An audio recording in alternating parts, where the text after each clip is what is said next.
Mrs.Ippy was our town weirdo and a stranger to everyone, despite having lived here her entire life.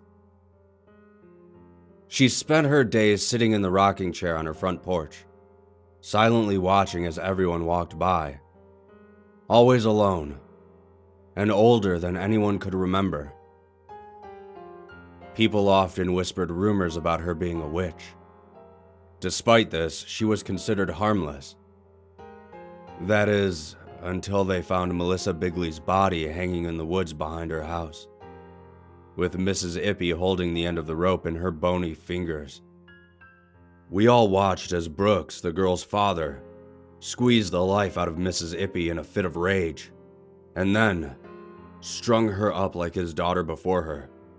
And then, the next day, we were shocked to find Mrs. Ippy back on her porch, wearing the same exact clothes, rocking in her chair as though nothing had happened. No one knew how she had survived. It was assumed the grief-stricken Brooks had misjudged her level of dead and the tightness of the rope he had used to hang her corpse. To see her sitting there as though mocking Brooks for his incompetence awoke something in all of us. Outrage and a burning desire for justice. If you've never seen a mob in action, count yourself lucky. A mob, that is, a real mob. Not the peaceful protesters police like to gun down with pepper spray for no good reason on television, is a terrifying sight both to those participating and to those watching. They become a wildfire, and whether you like it or not, you get caught in the swell. Bloodlust replaces wisdom, and bestial instinct replaces humanity. You no longer have friends, family, or neighbors. You have an inferno that won't be snuffed out until everything is burned to the ground. You become a whole, a single-minded entity with one goal. In our case, the goal was crystal clear. Revenge. I can't remember if I did any of it myself. I remember the rage burning in my chest. I remember the sensation of warm blood splattering my skin, and I remember screaming until my voice crackled and gave out. Whether or not I was one of the people who cut off Mrs. Ippy's limbs, I was a part of the whole, which makes me just as guilty as everyone else. When it was over, all that was left of Mrs. Ippy was a pool of blood and pieces of her body strewn about her yard, left there for the dogs to eat. And, once the mob disbanded, a collective wave of shock snuffed out the embers of our wildfire. There were no whispers as we started to return home, and the reality of what we had done sank in. I felt drained, as though I had run a marathon in under 10 minutes. I think everyone else felt the same way, because we all took lethargic steps away, somehow both in a rush, and somehow unable to rush. We might not have heard it if shock hadn't muted us, but from behind us came the strangest sloshing noise, like someone chewing gum made of molasses. Brooks was the first to turn around, and the guttural scream that came out of him made my stomach feel as though it were tumbling down a hillside. How could I not look? Just like it's impossible not to push a button labeled "Do Not Push." I had to turn around and see for myself, despite the warnings from both Brooks and my guts. Strange spires were emerging from Mrs. Ippy's lawn. Spires made of pulsing red material, slowly building into arching shapes.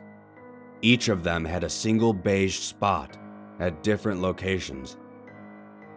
And it wasn't until the beige began to spread out that I realized what they were. Pieces of Mrs. Ippy. Her skin stretched out over the growing forms until they were entirely covered by her flesh. Then they molded into her shape, with any excess skin melting down and hardening as though to give the illusion of sagging skin. With a knot in my throat, I began counting. 1 Mrs. Ippy, 2 Mrs. Ippy, 3 Mrs.Ippy, 4 Mrs.Ippy, and more kept growing. 12 Mrs.Ippy, 13 Mrs.Ippy. There was just no end to them. I didn't know what to expect. It was all so surreal, so impossible. Were they going to form a mob of their own and rip us apart? I didn't have the energy to run, even if I wasn't too scared to move. I simply stood there with terrified anticipation, trying to keep the fear from spilling out of me, trying to stay in control. Like a child about to get scolded by their parents, I braced myself for whatever was to come. Mrs.Ippy. That is, the 30 or so Mrs.Ippys all standing in different parts of the lawn and porch, slowly raised their right arms and stretched out their index fingers, all of them pointing towards the same person, Brooks. They, said nothing, merely looked at him with accusing eyes. He tripped as he tried to back away, his face draining of color. I think we all knew what Mrs.Ippy was trying to say, although no one wanted to admit it. To admit the truth was to admit our own guilt.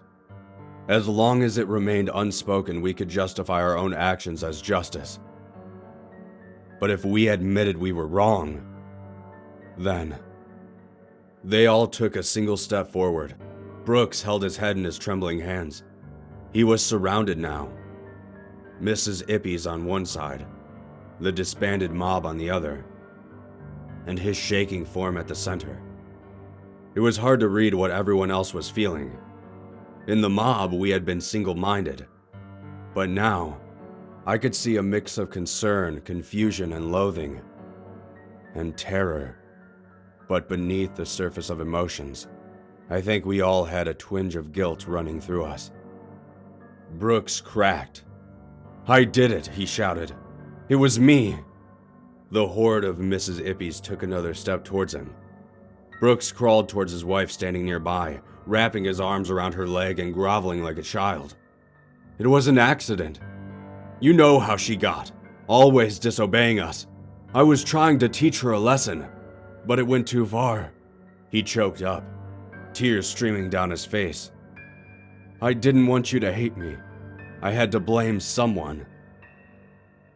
Brooks had been purposely loud that day, so we all had seen Mrs.Ippy holding the end of the rope. We just hadn't realized. Her intention was to untie it. We hadn't realized he had been trying to frame her. "She's old," Brooks cried. "Nobody would have missed her. No one would have batted an eye." I hate to admit it, but he was right. No one had come to her defense or insisted on a fair trial. We had stood by and watched the so-called grieving father squeeze the life out of an innocent old woman. And then we turned on her when we thought she had somehow survived and wanted to mock us. Brooks's wife let out a gasp and kicked her leg back to try and knock him off as he begged for forgiveness. "It wasn't my fault. Please, I'm so sorry," he begged. The crowd of Mrs.Ippys closed in on him, and, just like we hadn't stopped him from killing her, no one stopped her from dragging him away. No one kept the 30-something Mrs.Ippys from tearing him limb from limb in front of us. Not even his wife. We just kind of slowly returned home at our own pace, trying desperately to forget the horrors we had seen.